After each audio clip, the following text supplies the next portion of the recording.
You paid for the house, Marcus. That doesn't mean you get to control what this family does with it. Sign the gift release, or security can escort you out of the home you supposedly bought. Whose name is on the deed? My brother's. Dad needs the house protected. Not with my signature. Then you were never doing this for family. Claire snatched the purchase instructions from my hand and tore them straight down the middle. The brass key inside my navy envelope fell onto the marble floor. Victor's smile vanished. He stared at the numbers stamped into the metal. "Where did you get that?" "From my father." For the first time all evening, Victor stepped back. Then he called security. As two guards moved toward me, I picked up the key and said, "You destroyed the copy." Victor went pale, because he suddenly understood what the key could open. My name is Marcus Reed. I'm 39 years old. I've spent 17 years walking construction sites in a hard hat, reading contracts other people skimmed, finding the one line in 100 pages that could sink a project. That's my job, construction risk consultant. I find the crack before the building falls. And I had just found one in my own marriage. Two security guards in gray blazers walked me out of the model home at Alder Ridge, past the caterers, past the neighbors Victor had invited to watch him receive his daughter's gift. $680,000. My money, wired into escrow 11 days earlier.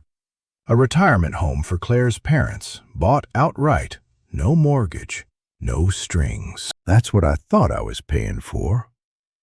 The guards didn't grab me. They didn't have to.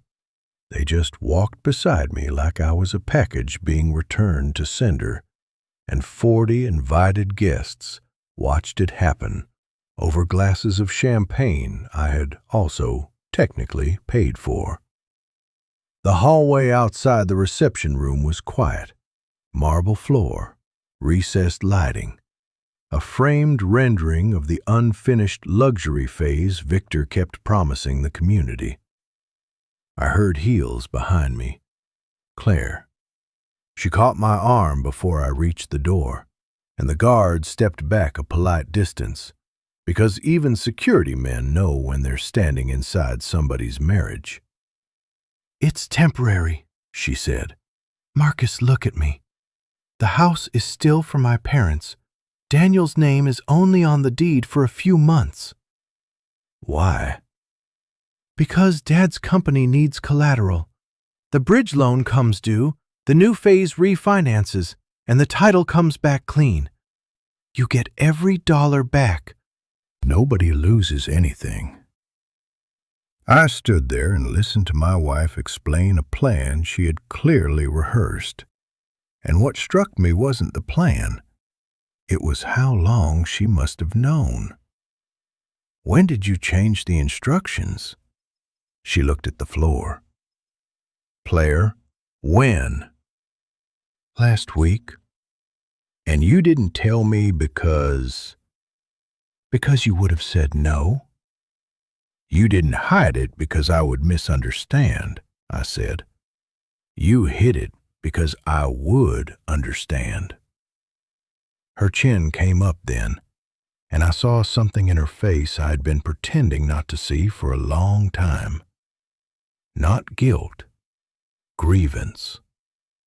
"Don't lecture me about hiding things," she said.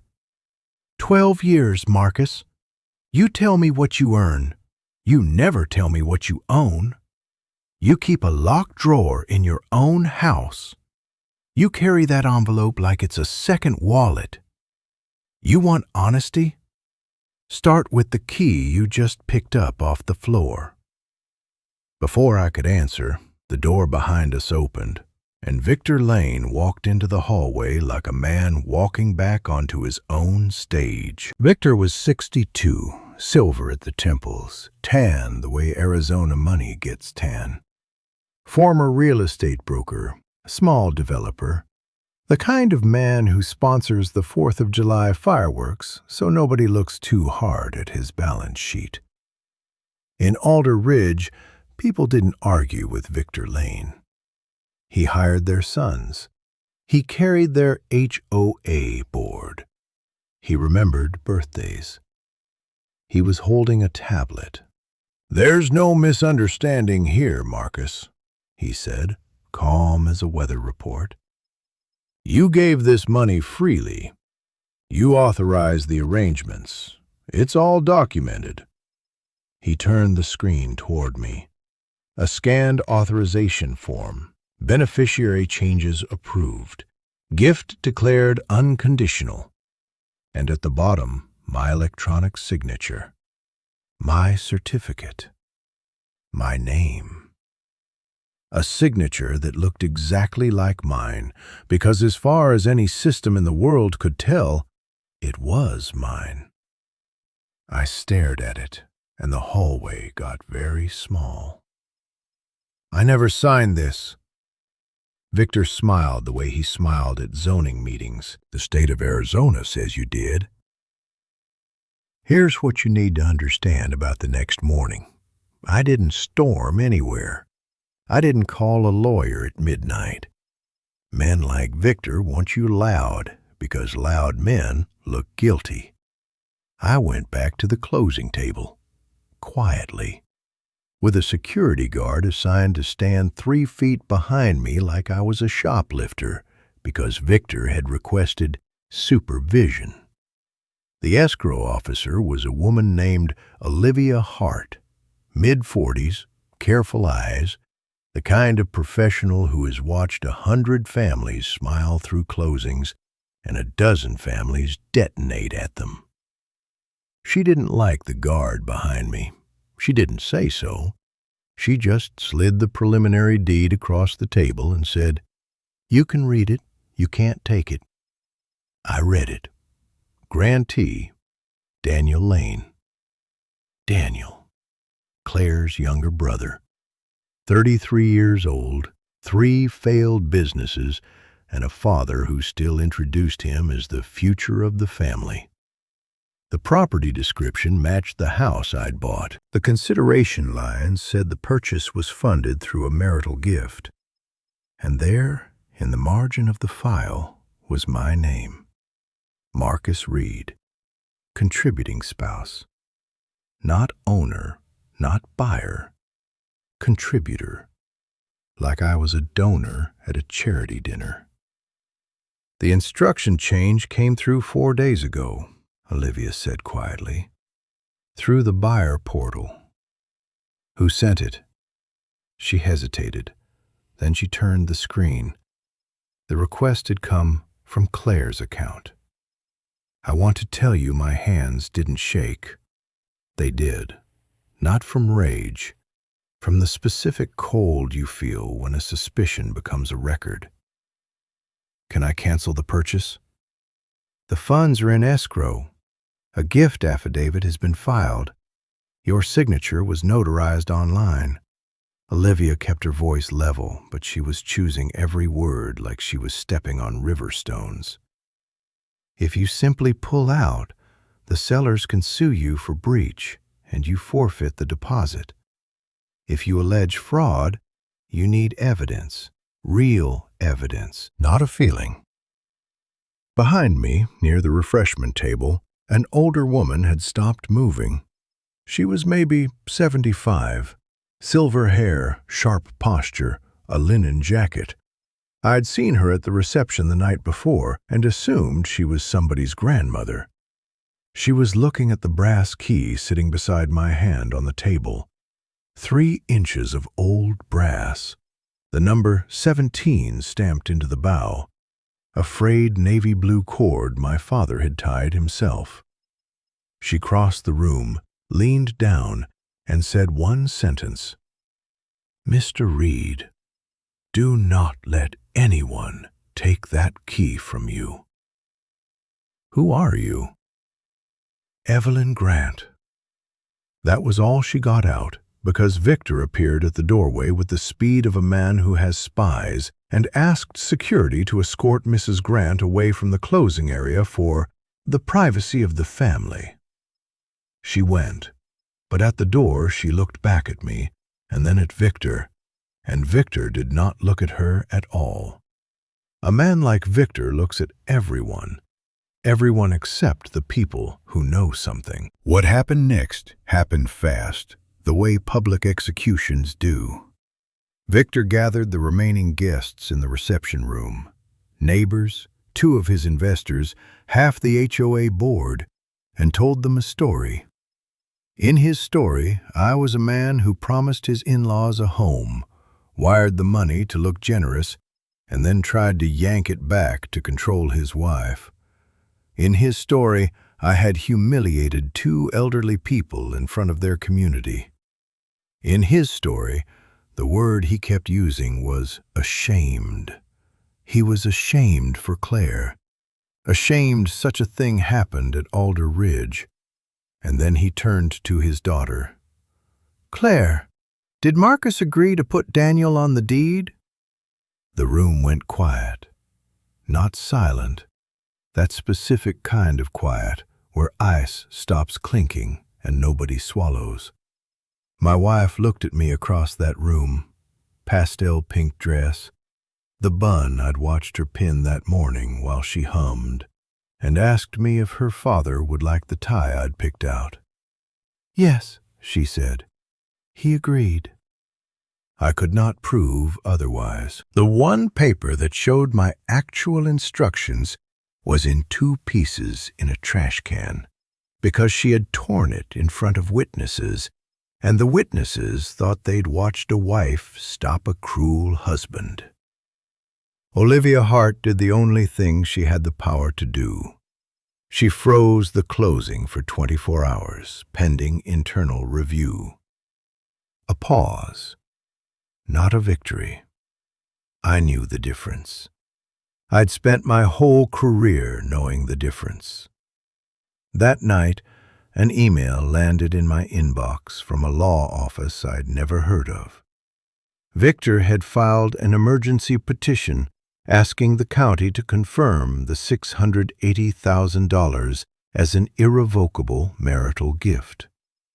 Attached was a sworn affidavit supporting the petition, signed by Claire Reed.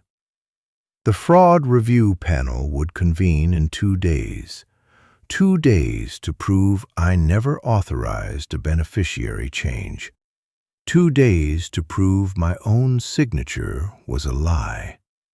2 days to figure out why my father-in-law, a man who had never once asked about my family, had turned white at the sight of a brass key. I sat in my truck in the Alder Ridge parking lot and held that key up against the dashboard light.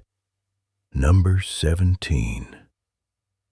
My father pressed it into my hand 9 days before he died and said, "Don't lose this, and don't use it angry."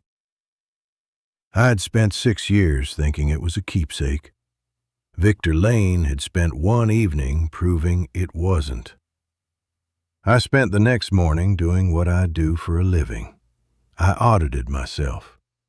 Every email between me, Claire, Olivia's office, and the title company laid out on my kitchen table like a job site. The evidence for me was clear enough. My original instructions named Claire's parents as the intended occupants. Not one message, not one, mentioned Daniel. And back in March, I had written the title company a sentence I remembered typing. Make sure the title matches the people receiving the gift. The evidence against me was worse. The buyer portal showed a secure login from my home IP address.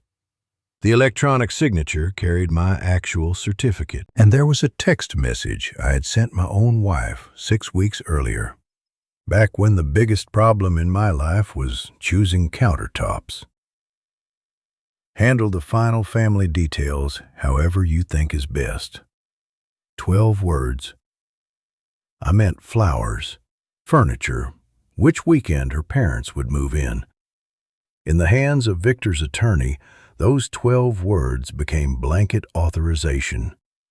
Proof that I had handed my wife the keys to everything, and then cried theft. I sat back and heard my father's voice, the way you do when a dead man raised you right. Samuel Cole spent 30 years investigating title fraud, land deals, forged conveyances. He used to come home, drop his briefcase, and explain his day to a 12-year-old like the 12-year-old was a colleague. One night, I asked him how smart people got robbed on paper, and he said, "Most fraud begins with a sentence broad enough to mean anything." I looked at my own 12 words on the screen. I had written the first sentence of the fraud myself. That afternoon, I asked Claire to meet me at the house. The house. $680,000 of empty rooms and new paint, smelling like a promise nobody was going to keep. She came in a gray coat, arms crossed, and we stood in the bare living room where her mother was supposed to hang family photos. I didn't yell. I asked questions, and to her credit, the last credit I'd give her for a while, she answered most of them. Yes, she knew her father planned to use the house as collateral. Yes, Daniel had agreed to sign the loan. Yes, she believed the new phase would refinance within 6 months and everything would quietly go back to normal. No, she never thought I would actually lose the money. "Did you use my laptop to log into the portal?" She looked out the window. "Claire, did you sit at my desk, in my chair, and sign my name?" "It's not that simple." "It's exactly that simple." "Withdraw the affidavit," I said. "Tell the panel the truth about the deed. Not for me, for you. Because right now, your signature is holding up your father's story, and when his story falls, it falls on you." And that's when my wife told me the truth. Not about the deed, about us. "For 12 years, she said, I have lived beside a man who tells me what he earns, but never what he owns." Her voice didn't crack. That was the part that scared me. "You have a drawer you lock, Marcus. You have calls you take outside. You have that envelope. My father built everything in the open. Everybody in this town knows what Victor Lane has. And you, my own husband, you're a locked room I've been knocking on for 12 years. So don't stand in my parents' house and talk to me about trust." "So you proved I was right not to?" I regretted the sentence before it finished leaving my mouth. Not because it was cruel, because it was true. And true things fired like bullets don't persuade anybody. Claire walked to the door. Her hand on the knob, her back to me, she delivered the line I would hear in my head for the next week. "Dad already has another copy of your signature." Then she was gone, and I was alone in a house I had bought for people who were about to swear I'd never bought it. Evelyn Grant lived 20 minutes from Alder Ridge in a small stucco house with a lemon tree out front. When she opened the door, she looked at the key hanging from my hand before she looked at my face. "You're Samuel's boy," she said. "Sit down." For 40 years, Evelyn Grant had run the title company that handled the original Alder Ridge land. Retired now, sharp as a fresh blade. She poured iced tea, sat across from me, and told me what I was holding. "That is not a house key, Mr. Reed. That is Legacy Audit Key number 17. When the founders set up Alder Ridge, they built a records vault. Original covenants, signature specimens, the documents that outrank every copy in every courthouse. 3 keys were cut. One was destroyed when the vault system was modernized. One was lost. She nodded at my hand. Your father kept the third. Why would a fraud investigator have a developer's vault key? Because 20 years ago, your father investigated a land transaction out here. A collateral arrangement that didn't add up. The broker involved lost his license for a while. Never charged. Files went quiet. She sipped her tea. The broker's name was Victor Lane. I sat very still. 20 years ago, I was a teenager watching my father lose friendships, lose clients, lose sleep, because he refused to shred a file somebody powerful wanted shredded. I never knew whose file. I had married into it. Understand something, Evelyn said, and her voice went flat and professional, the voice of a woman who had signed 40 years of documents that meant what they said. That key opens locks. It does not win cases. Whatever is in that vault only matters if the chain of custody is clean and the originals survive. Victor has had 20 years to reach anything reachable. Don't assume your father left you a loaded gun. Assume he left you a map. And Mr. Reed, maps have to be walked. The old construction administration building sat at the edge of the unfinished phase, half retired, used for storage and inspection files. As a consultant of record on 2 regional projects, I still had lawful access, and I signed the visitor log with my own name because I wanted a record that I'd been there honestly. In the back room, behind a row of dead filing cabinets, was a steel cabinet with a brass lock older than everything around it. Key 17 turned like it had been waiting. I'll tell you what was not inside. There was no confession, no smoking gun, no folder marked evidence. There was a canvas ledger with the number 17 on the spine. Inside it, columns of vault box registrations in my father's handwriting, and 1 entry circled twice. Box 17, Founders Records. Cole. There was a utility easement map of the entire development, with the infrastructure corridors traced in red. And there was a note, folded once, in handwriting I would know in the dark. The house is never the asset they are really after. I stood in that dusty room and felt the whole story turn over. I had been thinking small. I had been thinking like a husband. My money, my house, my marriage. My father had written me a message from 6 years in the past, telling me to think like an investigator. Victor didn't need a house.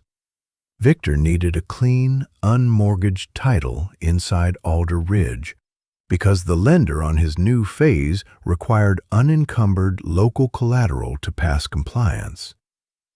My in-laws' retirement home wasn't the prize, it was the crowbar.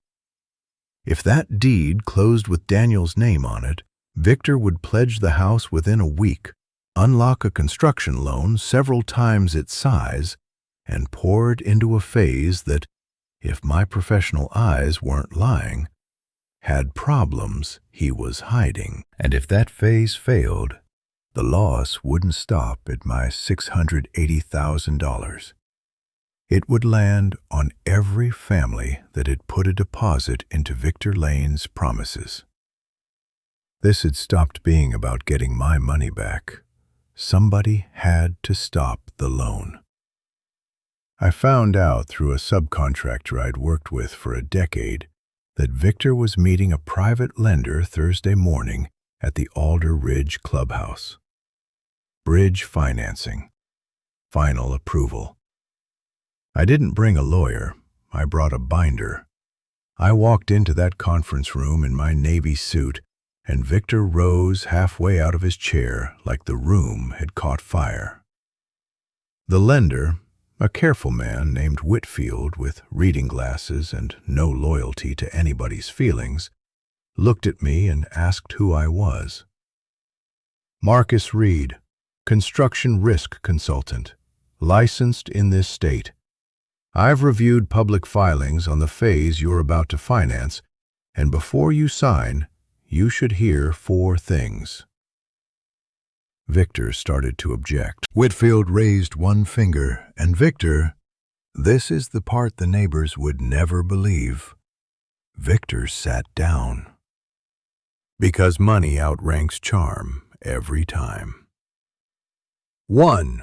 The drainage system on the new phase has not passed certification. The application says substantially complete. The county inspection log, which is public, says failed and resubmitted. 2. The completion percentage in your loan package is overstated by at least 20 points. You can verify it with one site walk. 3. I turned the binder around. Your collateral schedule includes a residential property at 14 Juniper Court. That house is currently in a frozen escrow, funded entirely by me, with a deed dispute under active fraud review. If you accept it as collateral, you're lending against contested title. 4. The personal guarantee attached to that collateral is signed by Daniel Lane, whose net worth I invite you to investigate at your leisure. Then I set my father's ledger reference on the table. The registration showing original founders' records existed in a vault Victor had never mentioned. And I said the only sentence that mattered. Pause this for 48 hours and check everything I just said. If I'm wrong, I'll apologize in writing. If I'm right, I just saved you $11 million. Whitfield checked. Whitfield paused.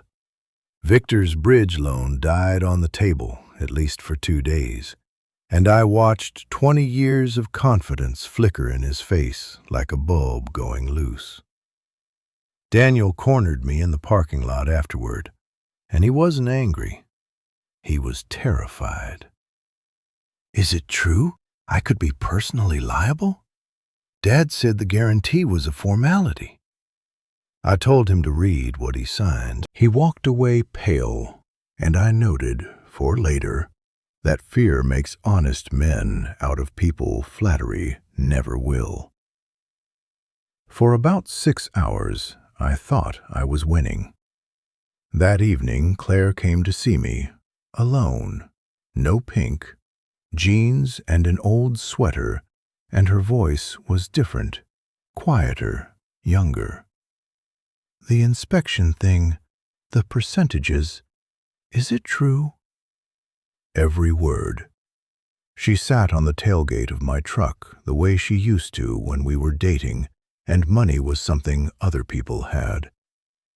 If I withdraw the affidavit, she said slowly, if I tell them the truth about the deed, will you protect my parents? Not Dad's company, my mom, my dad's roof. Will they lose everything? I don't know. That's not an answer. It's the honest one. I took a breath. Tell the truth first. We decide what survives after.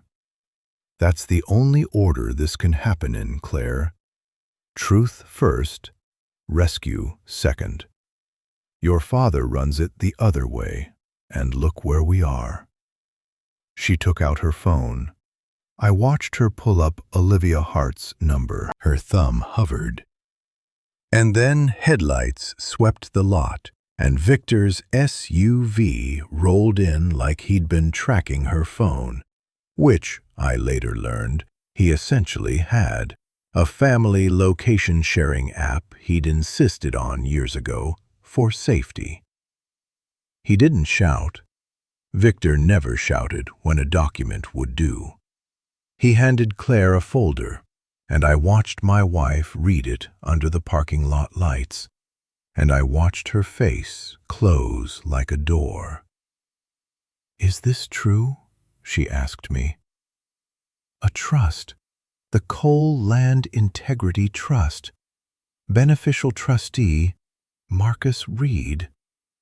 Her voice started to shake. It holds a controlling interest in the Alder Ridge infrastructure. Marcus, does my husband secretly control the land under my father's entire project? Standing in that parking lot, I learned that the truth arriving in your enemy's envelope is worse than a lie. Claire, it's not 12 years, she said. I begged you for the locked drawer, and he opens it in one night. She got in her father's car.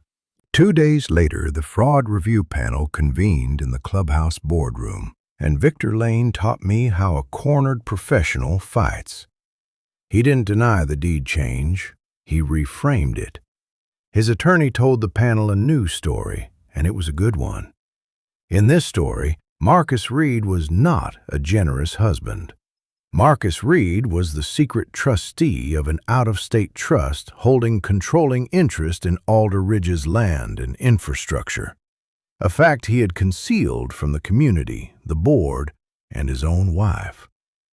In this story, I had bought the house to embed myself in the Lane family's finances, manufactured a fraud dispute to sabotage a competitor, and was using my hidden authority to strangle a project that employed 60 local workers.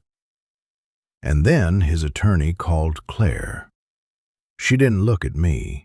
She read from a supplemental statement, freshly signed, and her voice only broke once. My husband once told me he could stop the whole project with one call. I had said that 14 months ago in our kitchen during an argument about her father cutting corners, and I'd meant that any consultant of record can request a safety review. That's all, a safety review.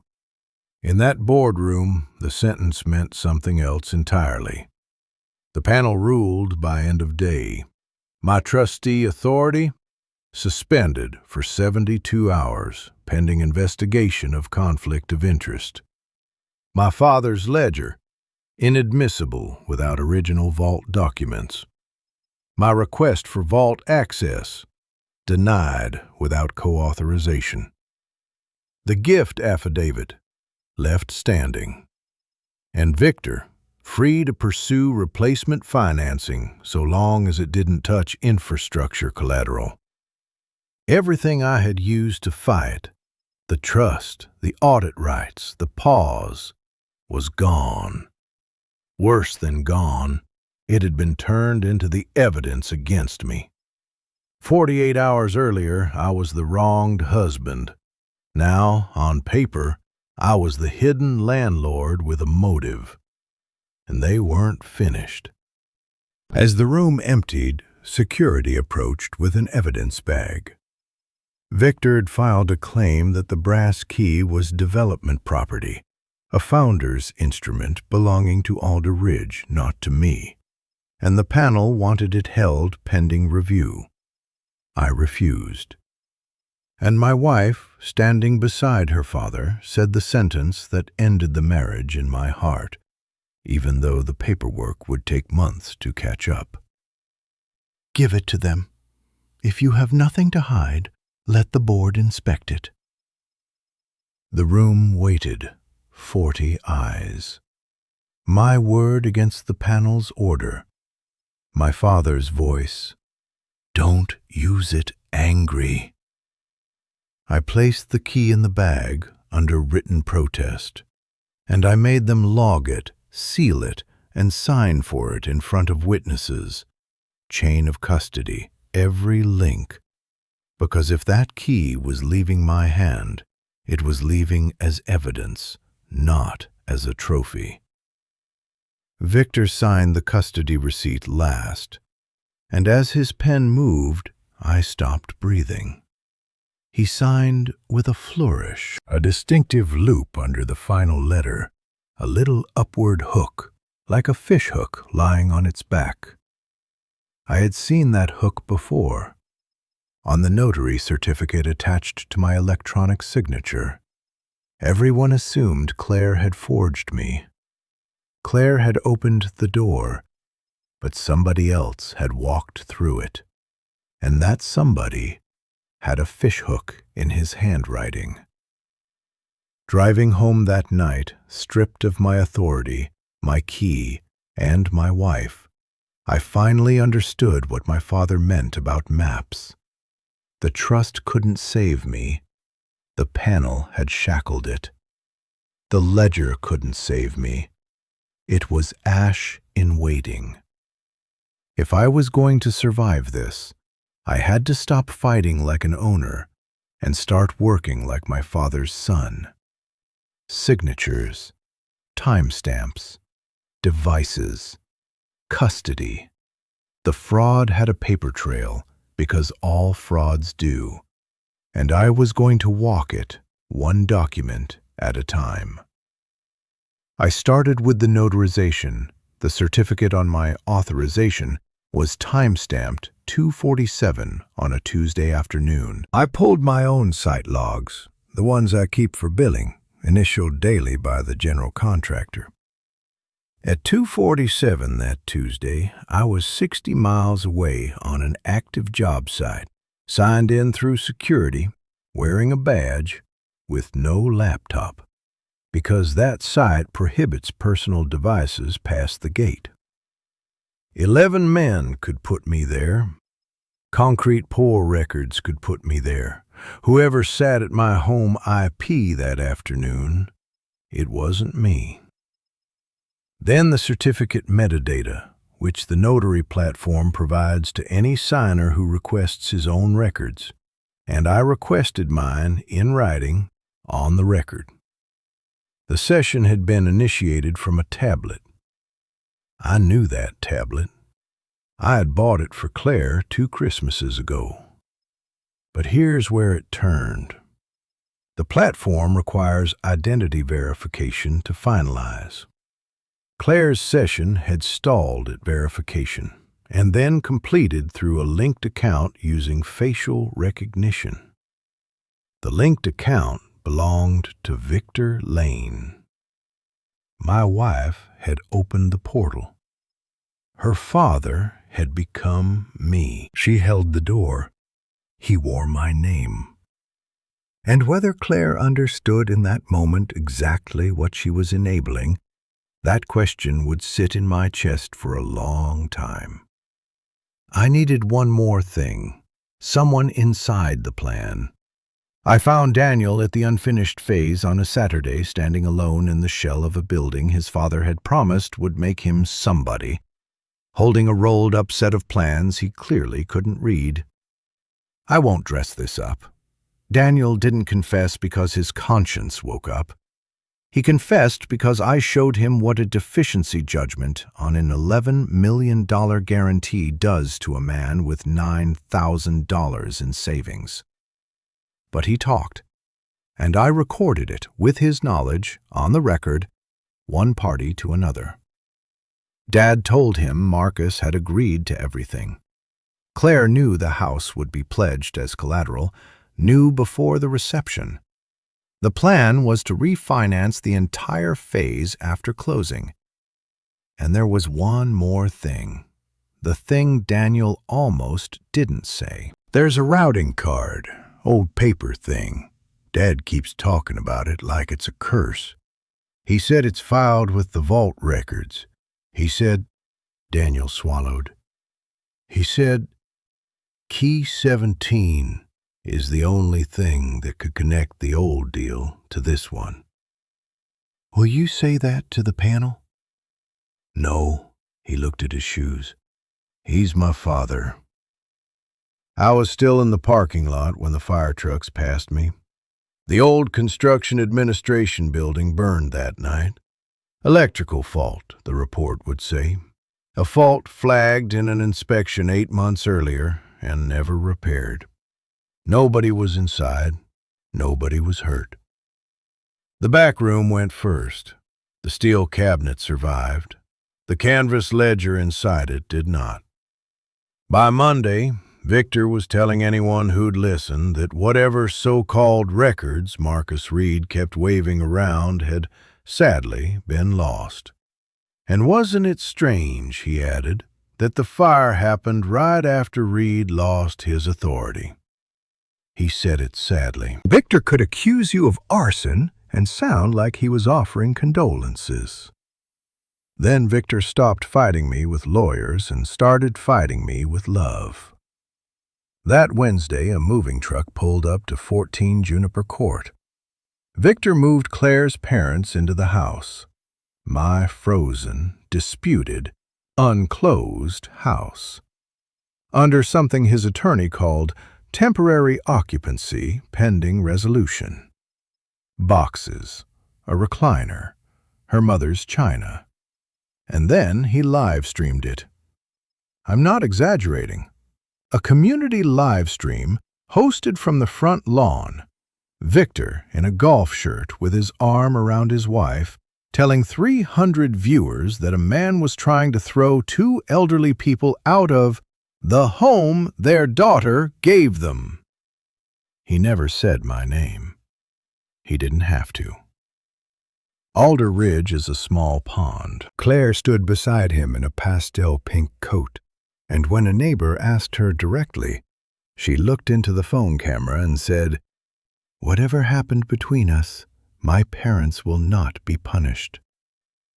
My phone started buzzing within the hour, a client pausing a contract, an old colleague asking if I was okay in that tone that means everyone's talking. Understand my position. Legally, I could have moved to block the occupancy. Any attorney would have told me to. Possession creates arguments, and Victor knew it. Every day her parents lived in that house, his equitable claim grew roots. But picture the footage. Sheriff's deputies, a 70-year-old woman on her own porch, her recliner on the lawn. Victor had built a trap where my only weapons were shaped like cruelty. So I didn't swing. I let them stay. I wrote Olivia a letter stating that I did not consent to occupancy, but would take no action against the occupants themselves, only against the fraud. I handed Victor a tactical victory to avoid becoming the man he was describing. It cost me. It was supposed to. That night, Evelyn Grant called. "The evidence bag hasn't been opened," she said. "The board can't. Here's what nobody's told you because nobody left alive knows it but me. That vault doesn't open for a key. It opens for a key and a spoken authorization phrase, recorded and witnessed from the managing trustee of record or a lawful successor. The founders were paranoid men, Mr. Reed.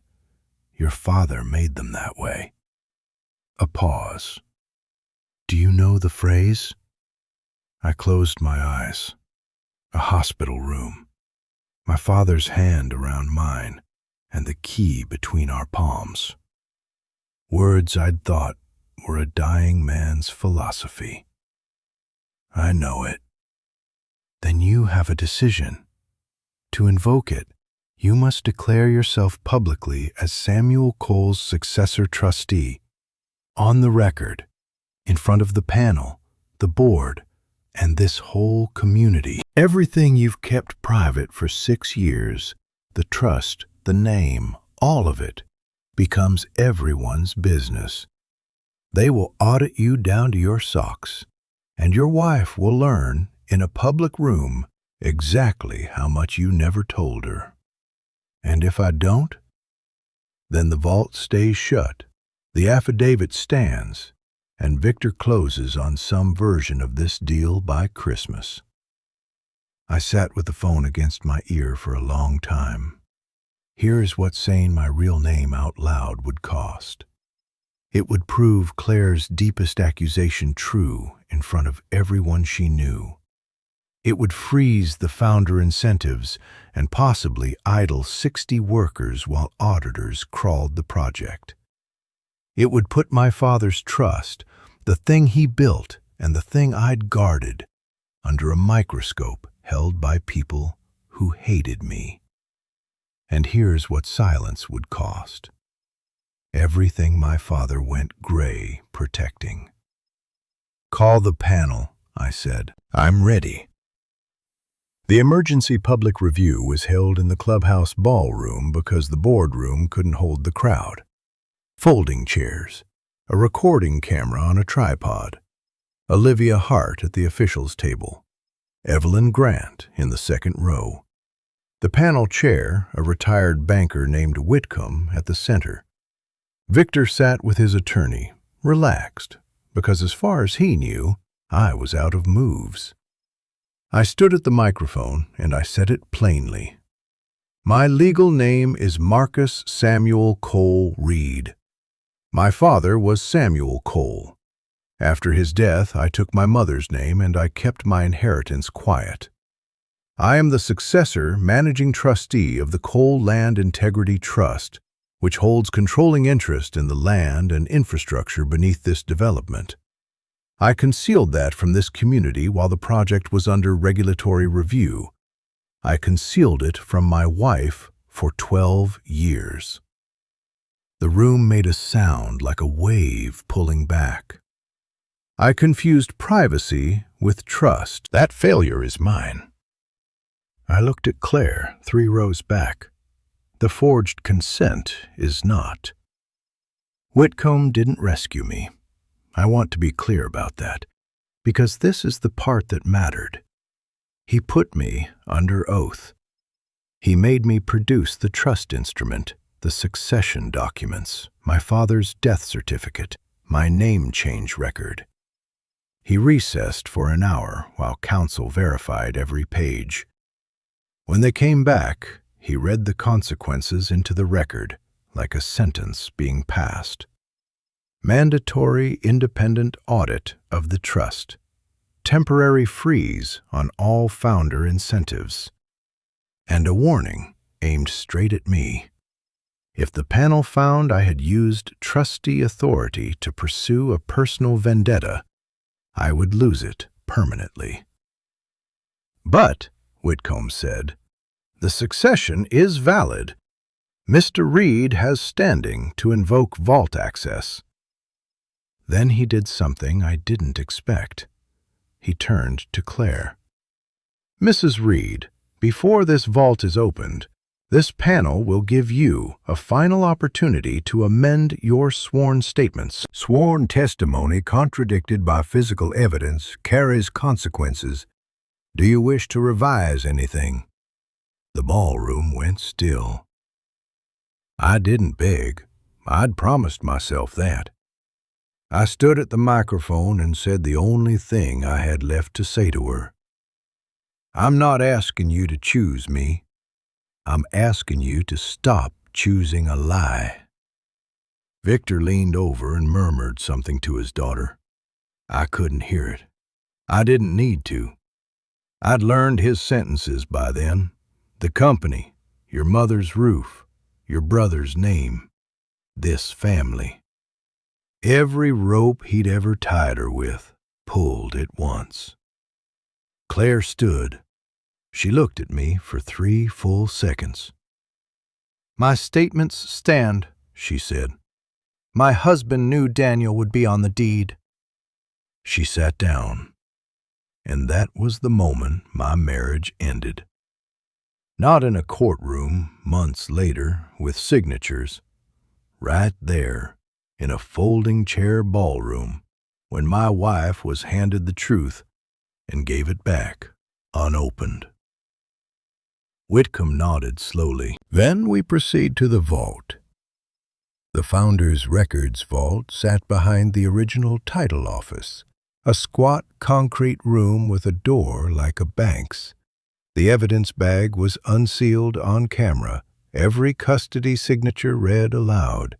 Olivia verified the log, and then the brass key was placed back in my hand in front of the same community that had watched it taken from me. It was warmer than I expected, or maybe my hands were cold. I slid key 17 into the lock, and I spoke my father's words for the record. Access without ownership. Truth without favor. The door opened on a wall of numbered boxes. Box 17 came out heavier than it looked. Inside, in order, witnessed and photographed, the original Alder Ridge Land Covenant. The founder's routing rule, signed and sealed. My father's audit memorandum from 20 years ago, laying out in the dry, patient prose of a man who never once raised his voice on paper. A collateral scheme involving a broker named Victor Lane, a clean title property, a straw grantee, a pledged loan. Never proven. Documented anyway.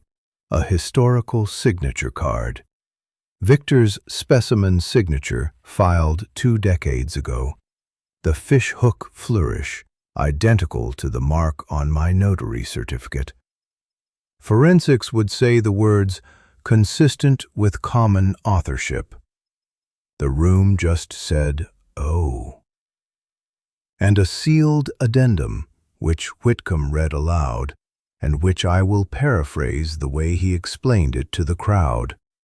Any home in Alder Ridge purchased without a mortgage using the founder's incentive cannot be deeded to a third party for collateral purposes unless the person funding it had independent counsel. No exceptions. Founder's rule.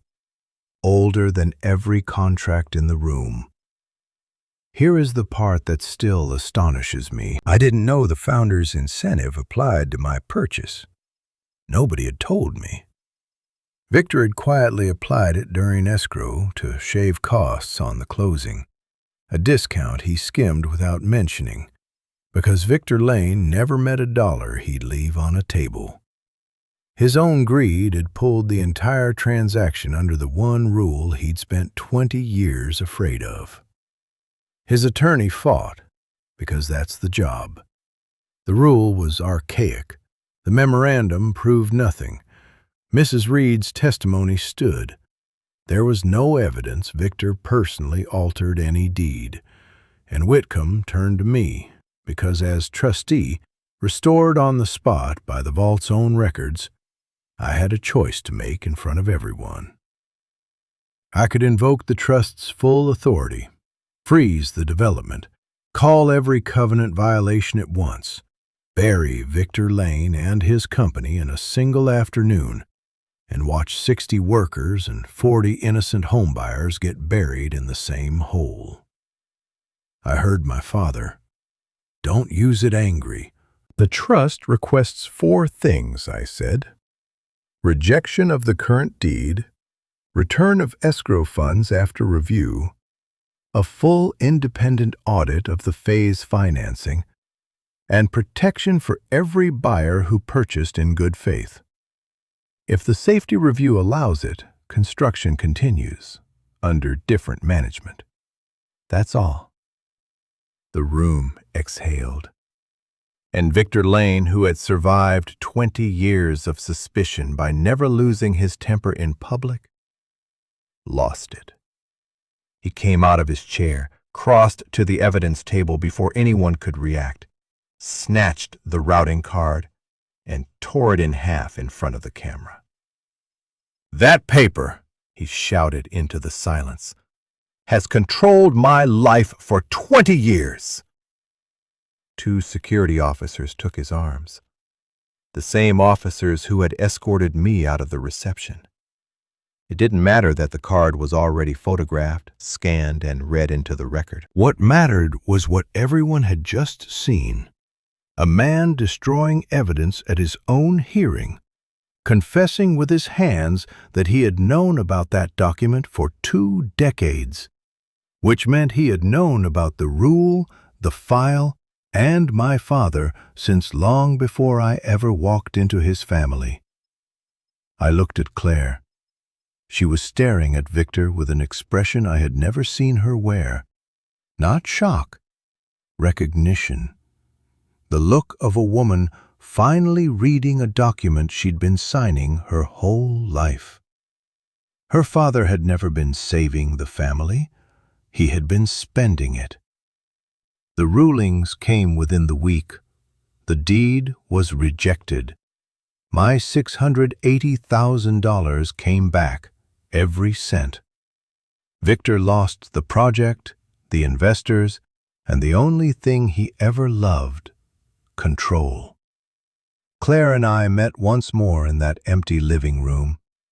She said, "I thought being needed was the same as being loved."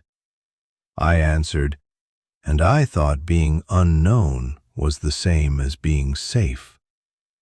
Then I filed for divorce, not as punishment, as punctuation. The brass key hangs by my navy blue front door now, above my father's note.